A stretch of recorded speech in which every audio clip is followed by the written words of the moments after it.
the times we're in right now is we are seeing unprecedented, truly unprecedented shifts in market share in many, many business categories. In fact, 54% of consumers have made a purchase from a business for the very first time since the pandemic, meaning they'd never bought anything from that particular organization before. And 89% of those customers say that they are likely to stay with that new provider.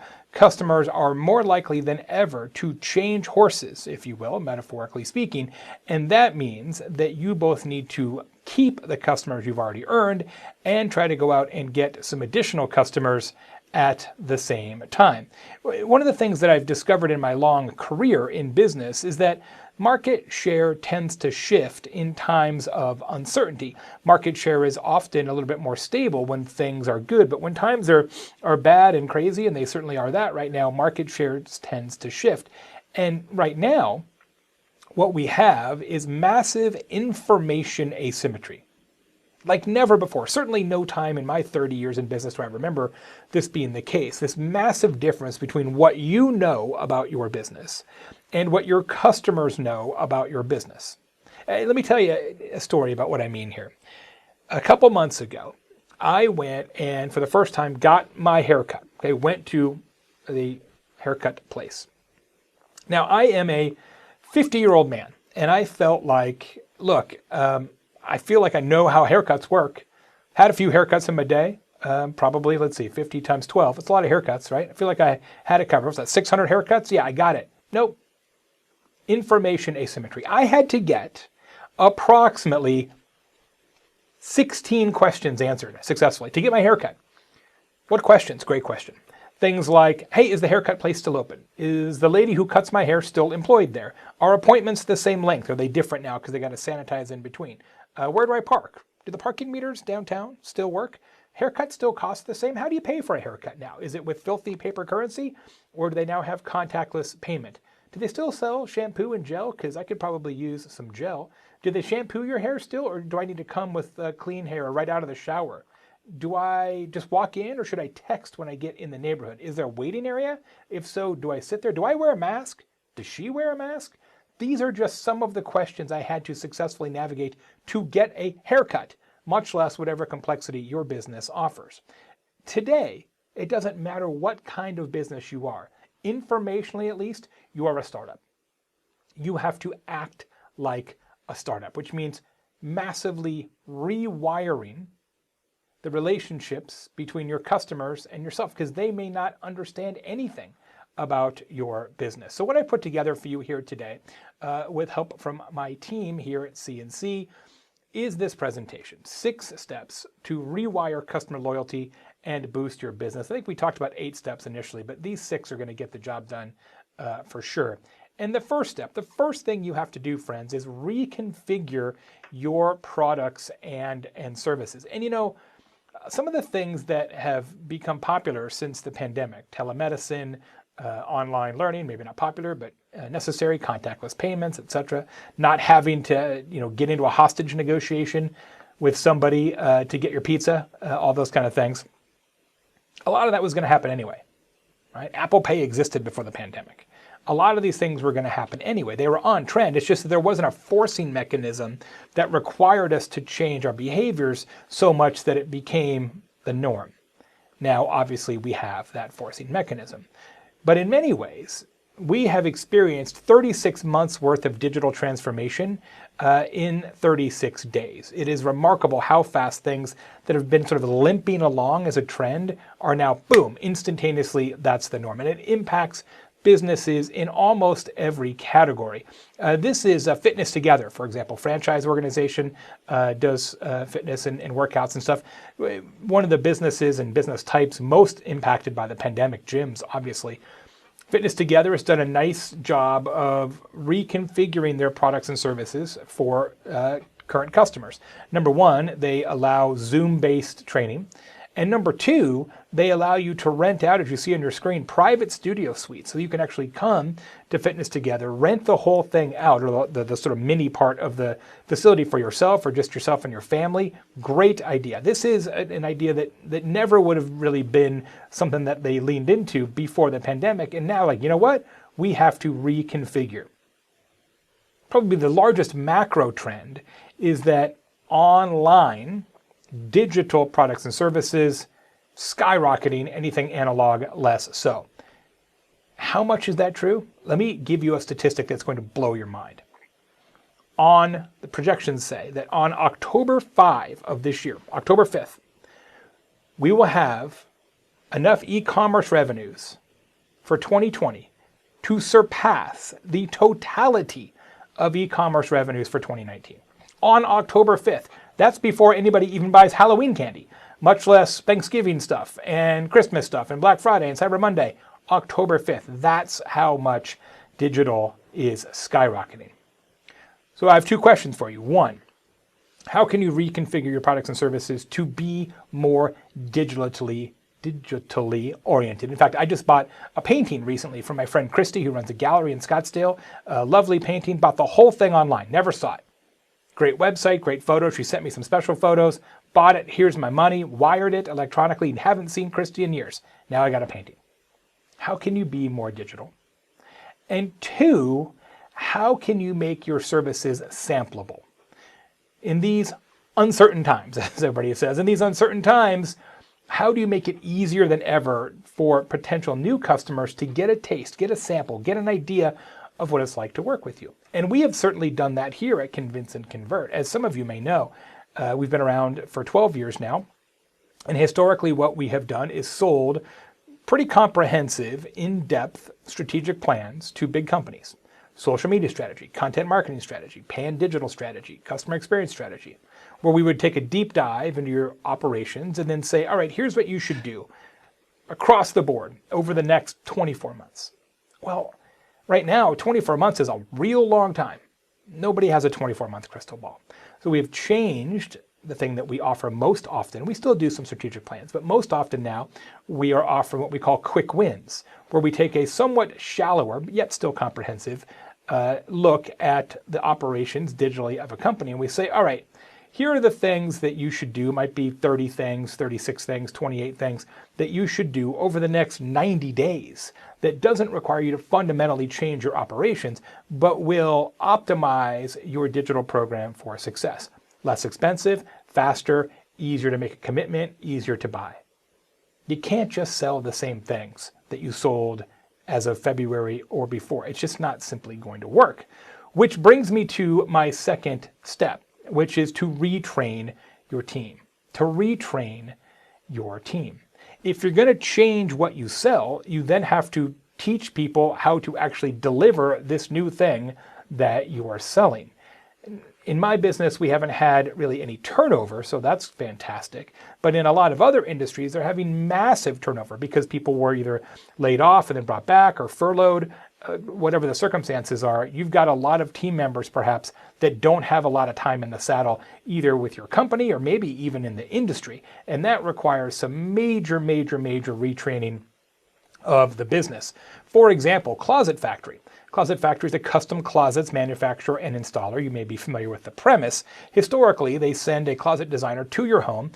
He or she walks around, takes some measurements, and need a belt rack over here, and got to have some ties over here. They do all these things, right? And then they send you a design, and you look at it, and then they come back and they install the closets. That's always how it's worked. Well, now, in these COVID-19 times, maybe you don't want closet designer rolling around in your unmentionables taking measurements. So they've had to do virtual design consultations, as you see in the screenshot in front of you. If you're a Closet Factory lifer and you've been a design consultant for 18 years, all of a sudden you've got to learn how to do virtual design consultations. That is a major ask. And even in smaller businesses, this is just as typically the case. This is an example from the Upland Brewing Company, which is a brew pub and craft brewer here in my town of Bloomington, Indiana. Those of you in the restaurant business may know that the idea of restaurants, at least seated restaurants, is that the waitstaff should, quote unquote, touch the table as often as possible, meaning that they check in on the patrons often. Need more water, need more iced tea, how's the food, The idea being that the more times you interact with the guest, the higher the guest satisfaction goes up and the higher the tip. So goes the theory. Until now. Because now, everybody's wearing a mask anyway, maybe you don't want the waitstaff to come by very often to invade your personal space, to pierce your own bubble. Upland had the magnificent idea of creating these reversible, disposable coasters. One side is green, says swing by, the other side is red, says catch you later. The patron turns the coaster over as necessary, and it cues the waitstaff whether to come over and approach the table or keep their distance. What a fantastic idea, number one. But the ramifications of that idea are pretty significant because you now have to retrain your waitstaff to not habitually come by and check with diners, but to wait for the green coaster. Wait for the green coaster. So that's your second step, to retrain your team. Third step is to re-educate your customers and prospects. As I mentioned in my story about my haircut, nobody knows nothing about nothing right now. Nobody knows nothing about nothing. Like no time in my life, there is a massive uncertainty gap. You know this, the customer knows this. Your job is to bridge that gap with information. Nobody knows nothing about nothing. As evidenced here from Casa Video, nobody even knows if they're open. I assure you, we're open. Same thing happens for big companies. It's not just small companies. Recently on my podcast, which is called Social Pros, some of you are Social Pros listeners, thank you very much. For those of you who are not, Social Pros has been broadcast every week since January of 2012. Each week we interview somebody who is a social media manager for a major brand, typically. It's a lot of fun. Socialpros.com if you're interested, or wherever you get your podcasts. Recently on the show, we had as a repeat guest Lori Meacham. Lori is the head of social media customer care at JetBlue Airlines. And she told me something amazing. Blew my mind. Actually kind of got me shook, as a matter of fact. Lori said that the digital team at JetBlue has been monitoring search trends, as one does. They found a search term with spiking volume that they had never seen before. I said, well, that's interesting. You guys have been around for a while. I thought every possible search term would have already been discovered by now. Nope. Here's the search term. Are airlines still in business? Are airlines still in business?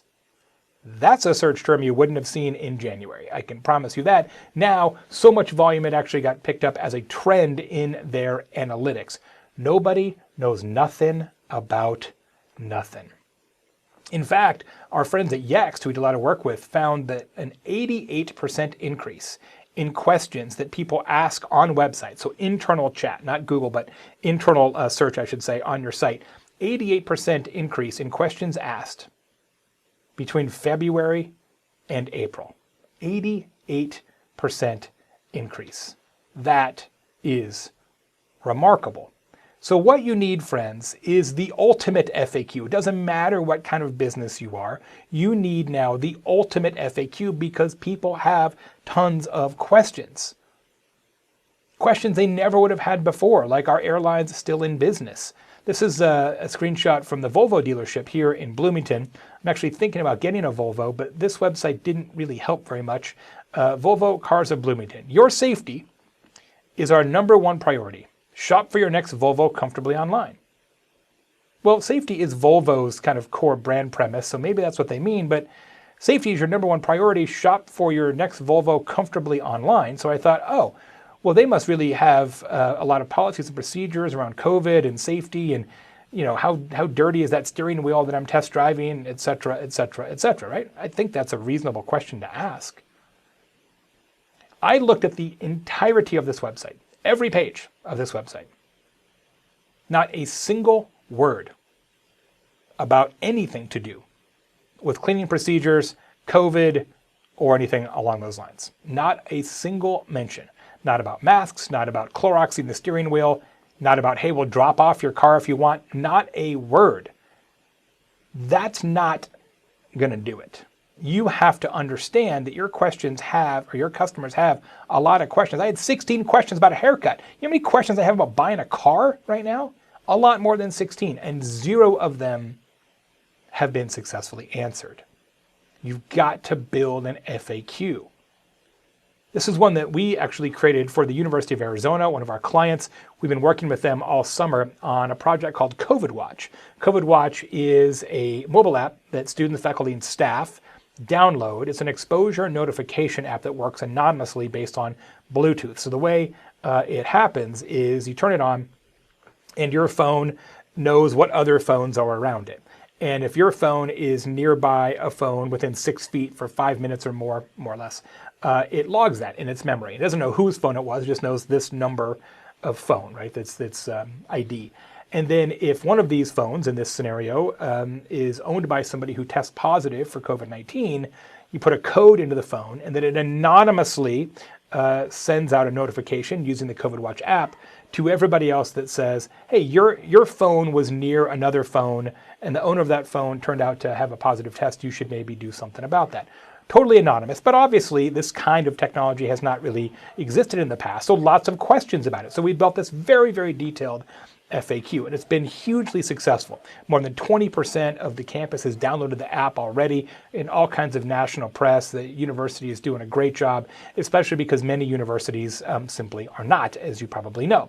But it's not enough to just have a bunch of questions on a website. You should definitely do that, trust me. But that's not the end of the story. Because sometimes customers don't want to go to the site and go spelunking around and find the FAQ. Sometimes you've got a few questions that you know they have, and you should take those questions and push them out. Push instead of pull. So take your top, 5, 7, 10 questions and build those questions into your emails and into your social media. For the University of Arizona, for the COVID Watch app, we had a very comprehensive social media program that included student influencers, paid social, organic, in every conceivable social channel to communicate to the campus community the questions that we knew they had, mostly around anonymity. So we didn't make them come to the website. If you want to come to the website to learn everything, great. But we took the questions that we knew they had, our airline's still in business, and pushed them out to the border. I love this example. This is Murphy's Irish Pub, which is located in Spain. I know you didn't think that was going to be what I said, but it's Murphy's Irish Pub located in Spain. Murphy's Irish Pub has pushed one of their FAQs out. It is this: due to the pandemic, Sweet Caroline is no longer in the jukebox. There will be no touching hands, nor reaching out. There will be no touching me or touching you. None of those really send a strong, positive social distancing message. But the bigger issue here is that every time Sweet Caroline played on the jukebox, everybody in the bar sang the song at full volume. You can't help yourself. It's a reflexive kind of thing. Sweet Caroline does that to you. But as we know, singing loudly is known to be a spreading event for COVID-19. So we had to take Sweet Caroline out of the jukebox temporarily, which I think is amazing. But instead of letting people go to the jukebox with their money and be disappointed that it's not there, they have pushed that FAQ out using a sign in the bar. And you can do the same thing, whatever the circumstances are in your business. Which brings me to the fourth step, which is to respond to these questions immediately. Best way you can do that is to understand what the questions are going to be and push out the answers right away. But there's always going to be customer questions, especially now when people can't even figure out how to get a haircut. There's always going to be questions that people don't know the answer to, and they're going to ask you. And you have to get back to them right away. There's a principle in sales that you may know about. It's called the principle of open loops, and it works like this. If somebody has a question, that creates sort of a nagging uncertainty. It's an open loop in their head. And until that loop is closed, meaning until they have a successful answer, it gnaws at them. And when it gnaws at them, it tends to prevent them from engaging in whatever behavior they want to engage in. The same thing is happening right now with every business, including probably your business. Your customers right now, as we're having this conversation, have questions about your business. Sometimes they will self-serve. They'll go to your FAQ and they'll figure it out. But sometimes they will ask you. They'll ask you in social, they'll ask you on the phone, they'll ask you via email or live chat or skywriting or a hostage note. They will ask you questions. And your job is to answer those questions as quickly as possible because it closes the loop and allows that customer to move on to the next step, which may very well be giving you money. And one of the keys, especially right now, when we've got this reconfiguring of our products and services and having to retrain our team, a lot of times what brands are telling us at Convince and Convert is, Jay, we know we want to be fast, we want to answer our customers' questions quickly, but we don't know the answer yet. Nobody's ever asked us that before. I got to go find out from Bob, who's a scientist or whatever. Fine. But here's the deal. You answer even if you don't know the answer. Customer asks a question. You don't wait until you talk to Bob the scientist. You respond to the customer immediately and say, that's a great question. It's so great, in fact, I have to ask Bob the scientist to make sure my answer is correct. We'll get back to you. You just saying, I got the question and I'm working on it, closes the loop for the customer. It gives them satisfaction psychologically that somebody is now working on the answer. If you wait until you get the answer to respond, that entire time the loop is open and causes uncertainty and angst and ennui and prevents them from giving you money. Okay? So we have to be as quick as possible. Sometimes this doesn't happen. Some of you have seen me tell this tale before, but I want to tell it again because it's even more appropriate than ever. This is a couple years ago now. Amanda was on Twitter, as people are, and she says, guys, I'm trapped in an Amtrak elevator at BWI Airport. That's Baltimore, by the way. I'm at BWI Airport, trapped in an elevator. Help. Help. This is a distress tweet. I think we can agree on that, right? 205 days go by. 205 days. Amtrak answers.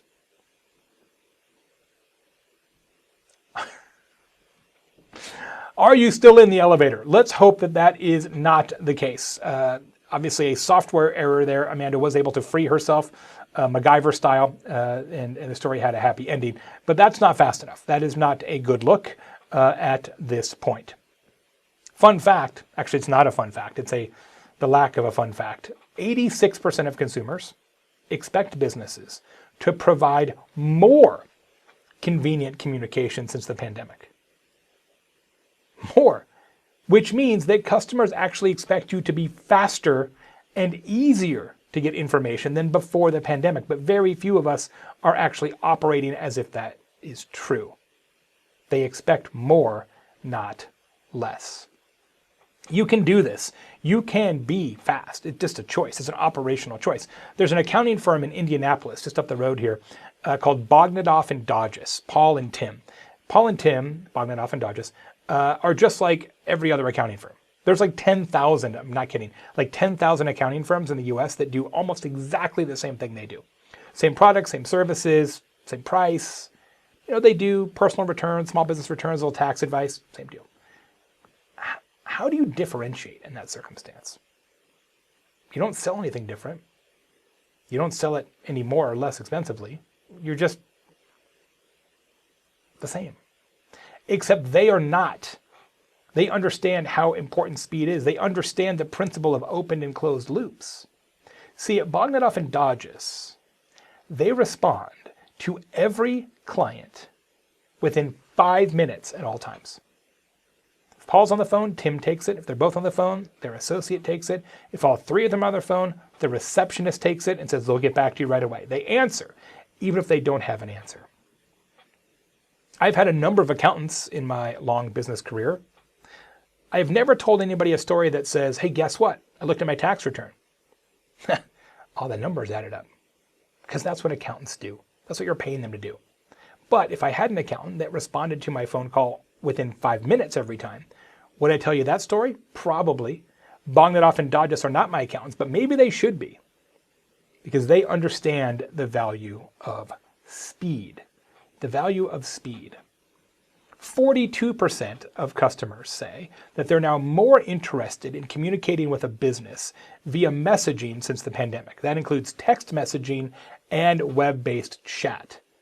Both of those are elements that you need to be leaning into in your business. We're seeing customer preferences shift to these channels, asynchronous, quicker, etc. And I also just want to point out that everywhere you exist online is a potential customer service channel, whether you like it or not. It doesn't matter whether you think of it in your organization as one of your customer service channels. If you exist there, it is a customer service channel. I saw an example recently from Arby's. They have the meats. And somebody lit them up on Instagram. Arby's had a post about kind of drive-through and safety or whatever around COVID, and they just got lit up in this Instagram post, and they didn't respond. Now, I don't know if Arby's didn't see it, didn't choose to respond, but they certainly didn't treat it like a customer service channel. And my advice to you is this. If it's got your logo on it anywhere online, it is a customer service channel. And increasingly, customers will go wherever they want to ask questions and try to get service. So you've got to be all those places as well. So let me tell you about the fifth step here. The fifth step is to request word of mouth. To request word of mouth. We trust people more than ever. Not all people, but human beings. We trust them more than ever, and we trust businesses and organizations less than ever. Which means, and this has always been true, but I think it's more true now than ever, the best way to grow your business, best way to grow my business, is for your customers to do that for you. For your customers to do it for you. That means word of mouth. And word of mouth comes, positive word of mouth, comes from two things. Lack of friction, right? So no hassles, successful customer experiences, and then giving your customers a story to tell. You have to give them a story to tell, something that they will remember and feel compelled to share. Sometimes we're compelled to tell stories for the wrong reasons, and this is when your customer experience is sort of a suicide, not a murder. Do not disqualify yourself by dropping the ball on the basics. I told you my story about Volvo here in town, so I did go to Volvo. Despite not being able to get any questions answered, I went anyway. And I thought, well, I'm just going to hope for the best. And it was a little awkward, I got to tell you, but I test drove a Volvo, liked the car quite a bit. I got a text message the next day. Using text, good, on trend, way to go. Text message from the sales guy I met with saying, how did you like that Mazda CX-5? Bro. If you're not sure what car I test drove, that doesn't give me a tremendous amount of confidence in this operation. Do not disqualify yourself by dropping the ball on the basics. And then, once you've got the basics right, once you're delivering good customer experiences, give your customers a story to tell, an actual story to tell. In our company, we call that a talk trigger, an operational choice that is designed to create conversations. We do that kind of consulting all the time for clients, help them uncover talk triggers and build word of mouth strategies. See, one of the mistakes we've been making in business for probably 100 years is we've all convinced ourselves over time that competency creates conversations. I think it's when we first kind of went around remember, I don't know, most of you are probably too young, but when quality first became, and Six Sigma and that kind of thing, first became a big part of business success in the US. Jack Welch and GE and those kind of folks, this idea that the number one thing you can do as a business is to deliver quality. I won't dispute that necessarily, but quality keeps customers. It doesn't gain customers very often. Competency doesn't create conversation. No one's going to tell a story about you doing exactly what they paid you to do. If I stood up right now and hit this switch and these lights went off, I would be like, guys, you won't believe it. The lights went off. You know why? Because you know and I know. That's how electricity works. You get no conversational credit for doing exactly what your customers expect. You have to do something that they don't expect, and almost nobody does. In fact, fewer than 1% of businesses have an actual word of mouth strategy. We just take it for granted. We just figure, hey, you know what? If we run a good business, people will notice it and talk about it, but they won't. You've got to give them a story to tell. And we've all seen stories like this. You have probably been to CVS. You may have been to CVS recently. You might not even know what CVS does as a word of mouth strategy. Here's a tweet about it. Colleen says, I went to CVS today. It was my first time out of the house since I had the baby, and I feel like Superwoman. I did it. I got out of the house. I've never been happier to get an absurdly long CVS receipt in my life. Now, that doesn't look that absurdly long, right? However, realize that Twitter truncates the photos in the newsfeed. When you expand it, that's absurdly long. Absurdly long. This is an even better example. One of my blinds broke in my bedroom, so I just went to CVS. That is an actual receipt. There you go. That guy is a genius. He needs a reality show. Andrew, that is extraordinary. Well done. CVS is not just trying to use up trees for no reason. It is a talk trigger. It is a decision that they have made operationally to give their customers a story to tell. As I mentioned, we do this all the time. We made one recently, a talk trigger strategy for a client called Save a Tree. Save a Tree is a national arborist organization. They take care of trees and trim trees, and a terrific company. And we worked with them on a whole talk trigger strategy. And one of the talk triggers they're rolling out is called Trivia. Not trivia, you see, Trivia. When you hire Save a Tree on an annual contract, you get a trivia game, which is a trivia game that you can play with your family, all about botany, plants, trees, shrubs, etc. Trivia. That's a talk trigger. That's a story people will tell. They're not going to tell a story. You say, hey, we paid you to trim trees. Guess what they did? They trimmed the trees. That's not a story you're likely to tell. A trivia game, you'll tell a story about that. On a related matter, this is a great time to get more aggressive about asking for reviews and reminding your customers how important reviews are to your business. Because essentially, from a reviews standpoint, every business is also a startup there. Some businesses have tens of thousands of reviews. But the number of reviews you actually have are the number of reviews left about your business since about March 1st. And maybe more recently than that, depending on when you reopened, if that's the case. Older reviews don't matter at all. The before times reviews, I don't care. Doesn't matter. You might even sell the same things anymore. A review about Closet Factory last year, don't care. Not relevant. Delete. Keep on moving. So you've got to rebuild your entire online reputation starting from scratch. So don't be afraid to ask customers to leave a review. However, do not incentivize them. Do not bribe people for a review. Makes a lot of sense. I get asked this question a lot. Jay, should we incentivize our customers? Don't. Why? Jay, what if we just give them a gift card? Makes a lot of sense. Doesn't. Here's why. Lots of academic research on this. And I know it sounds counterintuitive, but it has been proven time and again. When you incentivize customers, the likelihood that they will leave a review goes down, not up. Goes down, not up. Why? Because now it's a transaction. Now you are buying my opinion. I'm not leaving a review because I'm compelled to do so. I'm not leaving a review because I had a great experience. I'm not leaving a review because you had a talk trigger. I'm leaving a review because you gave me a gift card. And that feels a little icky. So don't incentivize it. It in many cases will backfire. Other thing that you can do right now to help incentivize customers without actually giving them an incentive is to showcase the opinions and the activities and the behaviors of real people in your marketing. Social media is a good place for this. This is why we're seeing a big increase in influencer marketing.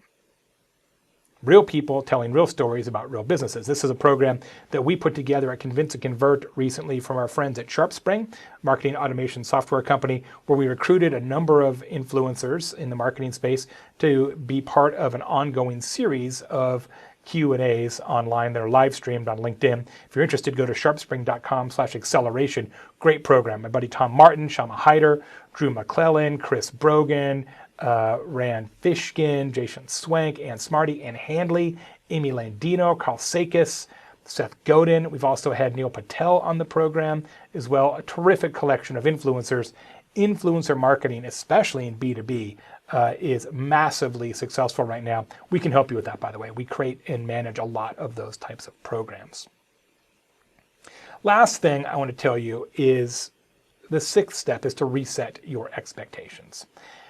Brands are built in the bad times. They're not really built in the good times. Brands are built when times are uncertain and hard, as they are right now.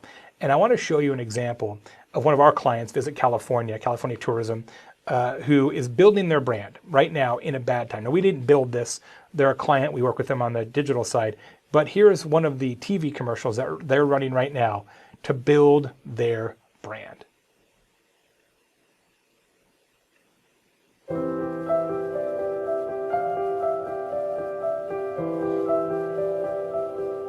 Here's to the pioneers and the innovators, to the tireless seekers How are we feeling today, sir? and the tireless doers, who are in fact very tired, but show up for us anyway. To the ones who are finding ways to connect, Thanks for working so hard. support, give back, and to those who are doing their part by simply staying home. Your resilience, creativity, and fighting spirit are sparks of light for all of us.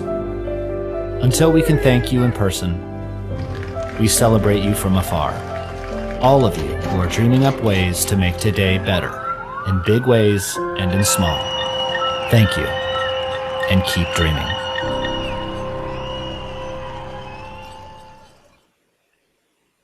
Right?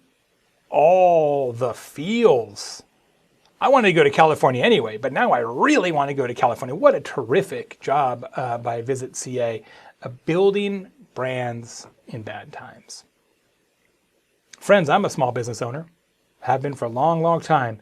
I know how easy it is to get swamped by a feeling of, man, what next? What's the next domino to fall? Same is true if you're in a big company, as all of our clients are. You know, they're managing big budgets and lots of people, and maybe there's budget cuts, and you're just like, God, come on. Now I got to be a second grade school teacher for my kids as well. It's a lot. I get it. It's a lot. It really is. But I do believe this to be true. How you handle your business over the next 6 months will have a huge impact on the success of your business for the next 6 years. Remember, 54% of consumers have bought something from a business for the very first time since the pandemic. Huge shifts in market share. And 89% of those customers say they plan to stay with the new provider. And it's not about just being the cheapest guy in town. 28% of customers say that price matters less since the pandemic. So it's not about being cheaper. It's about being better. It's about rewiring your relationships. I think it's safe to say that nobody is pro-pandemic. It's terrible. It's tragic. But I will tell you this. It is entirely possible, likely even, that you will never have an opportunity like this again. You will never have an opportunity like this to build your business. But to do that, you do have to rewire, which means reconfigure your products and services, retrain your team, re-educate your customers and prospects, respond to questions immediately, request word of mouth, and then reset your expectations. Yes, it's terrible, but it's also a colossal opportunity. Thanks so much for being here. I really appreciate it. We've got some time for questions. If we don't get to your question, please feel free to reach out at any point. convinceandconvert.com/contact. convinceandconvert.com/contact. We'll put that in the chat as well. Thanks again for your attention. Can't wait to handle some questions. Thanks.